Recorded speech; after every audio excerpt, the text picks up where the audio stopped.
First part में आपने introduction पढ़ा होगा केमिस्ट्री का। Now second part deals with conductors. Conductors होते क्या हैं, सभी को पता है कि वो सब्सटेंस जिनके अंदर से ईजिली करंट पास हो जाए वो कहलाते हैं conductors. Substance which allow the passage of electricity are known as conductors। जिनके अंदर से ईजिली करंट फ्लो हो जाए वो कहलाते हैं conductors. For example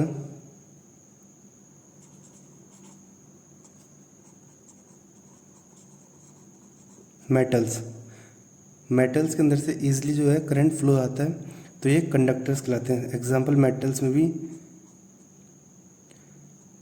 aluminium, copper, AG etcetera. तो कंडक्टर होते क्या है, वो सब्सटेंस जिनके अंदर से ईजिली क्या हो जाए, करंट पास हो जाए। एक होता है insulator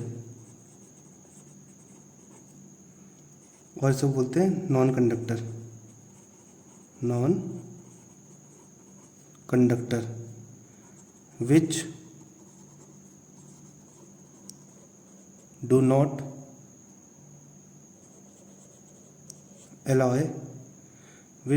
allow the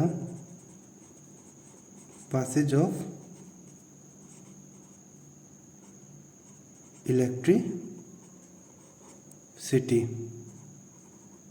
are known as insulator और non conductor. Example plastic, would etcetera. अगर हम बात करें कंडक्टर की तो कंडक्टर भी आपके दो टाइप के होते हैं। एक होता है हमारा मेटेलिक कंडक्टर, एक होता है मेटेलिक कंडक्टर और इसको कहते हैं हम इलेक्ट्रॉनिक कंडक्टर। और दूसरा होता है इलेक्ट्रोलिटिक कंडक्टर और आयोनिक कंडक्टर। इलेक्ट्रोलिटिक कंडक्टर और ionic conductor, they are two types of conductor. Metallic conductor जिसको हम कह सकते हैं इलेक्ट्रॉनिक कंडक्टर और इलेक्ट्रोलिटिक कंडक्टर जिसको कहते हैं हम आयनिक कंडक्टर। फर्स्ट डिटेल पढ़ते हैं हम electronic conductor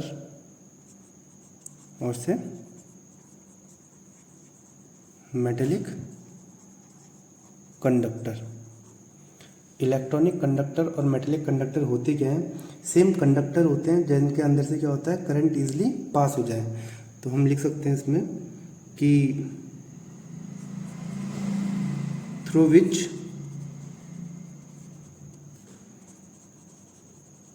current passes with the help of electrons।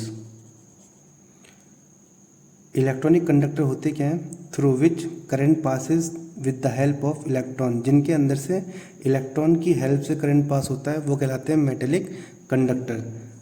सबसे सिंपल एग्जांपल इसके मेटल्स ही हैं।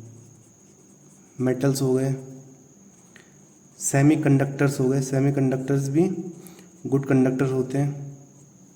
सुपर कंडक्टर्स हो गए, सुपर कंडक्टर्स। ग्रेफाइट हो गया and certain metal, certain minerals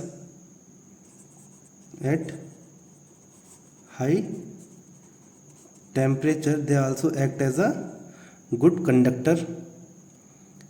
For example, zinc oxide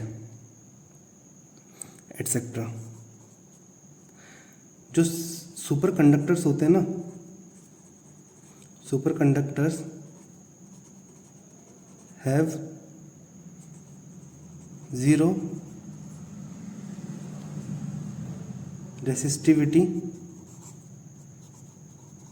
zero resistance and infinite conductivity. तो electronic conductors होते क्या हैं, जिनके अंदर करंट पास हो जाए इलेक्ट्रॉन्स के हेल्प से। Now factor affecting electronic conductance, कौन से फैक्टर हैं जिसमें इलेक्ट्रॉनिक कंडक्टेंस डिपेंड करता है? तो फैक्टर अफेक्टिंग इलेक्ट्रॉनिक कंडक्टर्स और कंडक्टेंस। सबसे पहला नेचर ऑफ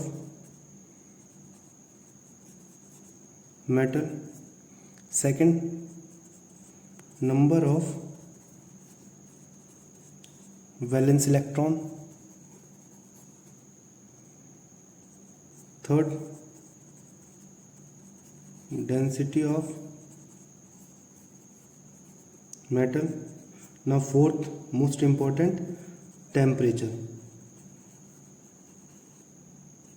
टेम्परेचर पे इलेक्ट्रॉनिक कंडक्टर्स पे क्या इफेक्ट पड़ेगा टेम्परेचर का? अगर टेम्परेचर बढ़ेगा तो मेटलिक कंडक्टेंस क्या होगी? डिक्रीज होगी। Metallic conduction decrease with increase of the temperature as vibrating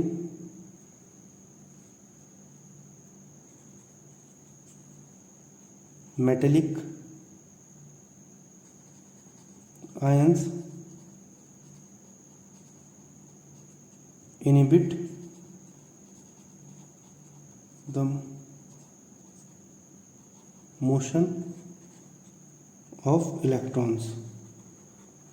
तो बहुत इम्पोर्टेंट है, पूछा था एग्ज़ाम में कि जब टेम्परेचर बढ़ता है तो मेटलिक कंडक्टेंस या इलेक्ट्रोलिटिक कंडक्टेंस क्या होगी? वो डिक्रीज़ हो जाएगी। इसका रीज़न ये है कि टेम्परेचर के बढ़ने पे जो मेटल्स है ना उनमें वाइब्रेटिंग आएगी, और वाइब्रेटिंग आने से क्या होगा? वो इनहिबिट कर देंगे मोशन ऑफ इलेक्ट्रॉन्स को। तो यही कारण है कि टेम्परेचर बढ़ता है तो मेटलिक कंडक्टेंस डिक्रीज होती है। Now second is electrolytic conductance. Electrolytic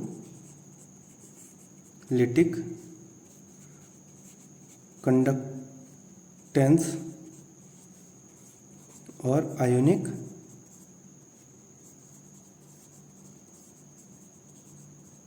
conductance. Electrolytic conductance होती क्या है? Substance which conduct electricity in their molten state or solution form due to movement of ions. Electrolytic conductance या ionic conductance होती क्या है?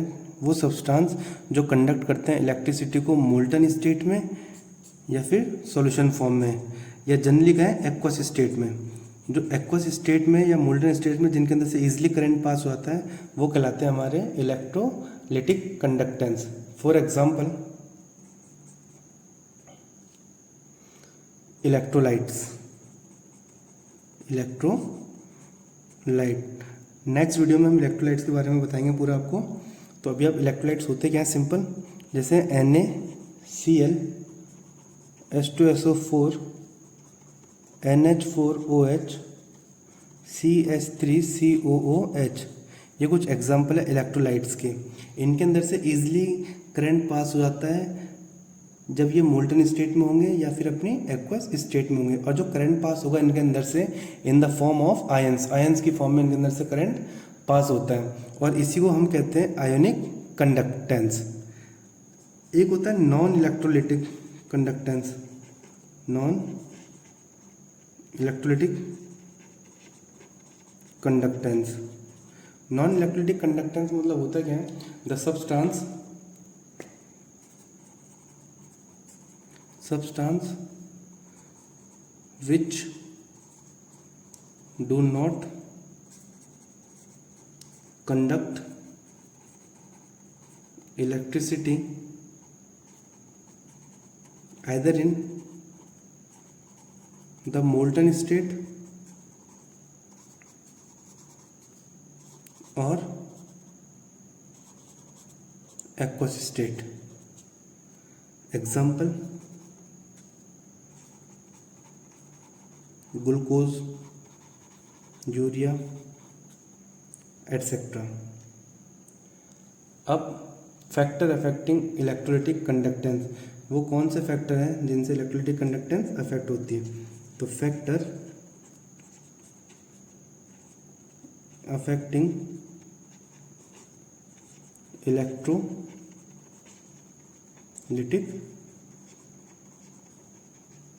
Conductance. First factor है अपना nature of electrolyte, nature of electrolyte. आप इलेक्ट्रोलाइट कैसे यूज़ कर रहे हैं उस पर डिपेंड करता है कि स्ट्रॉन्ग इलेक्ट्रोलाइट है या वीक इलेक्ट्रोलाइट है। Now second, nature of solvent, nature of solvent. आप सॉल्वेंट कैसे यूज़ कर रहे हैं, सपोज आपका जो सॉल्वेंट है ये है पोलर। अगर आपका सॉल्वेंट पोलर है तो जो कंडक्टेंस है वो इंक्रीज हो जाएगी। नेचर ऑफ सॉल्वेंट में अगर आपका सॉल्वेंट कैसा है, पोलर है, तो जो कंडक्टेंस है वो इंक्रीज हो जाएगी।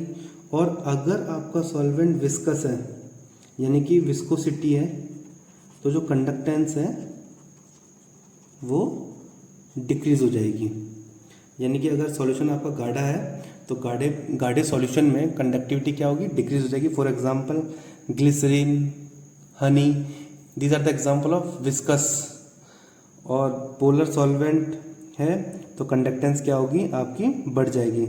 तो पोलर सॉल्वेंट में जैसे सॉल्वेंट में सबसे अच्छा एग्जांपल है वाटर का, वाटर एक पोलर कंपाउंड है। Now fourth is concentration. Electrolytic conductance पे कंसंट्रेशन का क्या इफेक्ट पड़ता है, तो सिंपल है कि अगर कंसंट्रेशन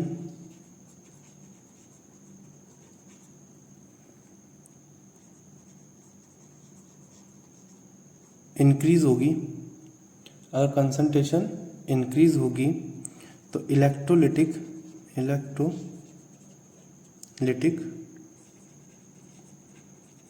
कंडक्टेंस डिक्रीज हो जाएगी।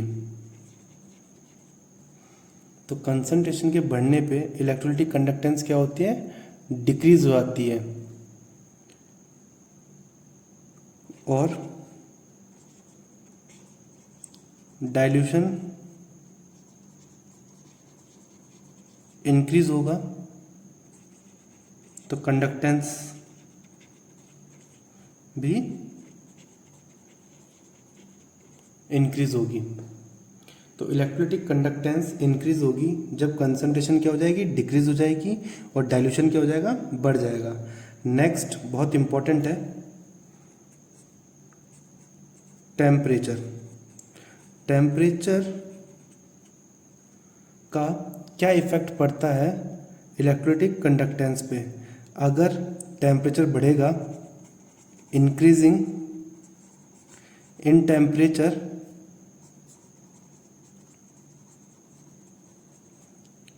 as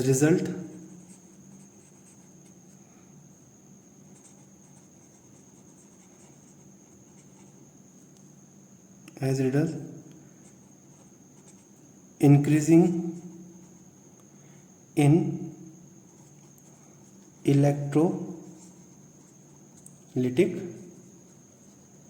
conductance. अगर टेम्परेचर बढ़ता है तो टेम्परेचर के बढ़ने के साथ साथ इलेक्ट्रोलिटिक कंडक्टेंस भी क्या होगी, इंक्रीज हो जाएगी। इसका रीज़न देंगे due to decreasing in interaction between ions.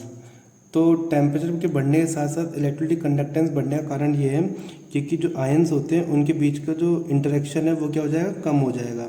और अगर सिंपल कहें कि काइनेटिक एनर्जी जो है आयंस की वो क्या होगी, वो इंक्रीज हो जाएगी सॉल्यूशन में। अगर सॉल्यूशन में काइनेटिक एनर्जी बढ़ जाती है आयंस की तो आयंस की मोबिलिटी भी क्या हो जाएगी, इंक्रीज हो जाएगी। और आयंस की मोबिलिटी बढ़ने के साथ साथ क्या होगा कि जो वॉल्यूम है वो भी क्या हो जाएगा, बढ़ जाएगा। तो जो सॉल्यूशन है उसका वॉल्यूम भी बढ़ जाएगा।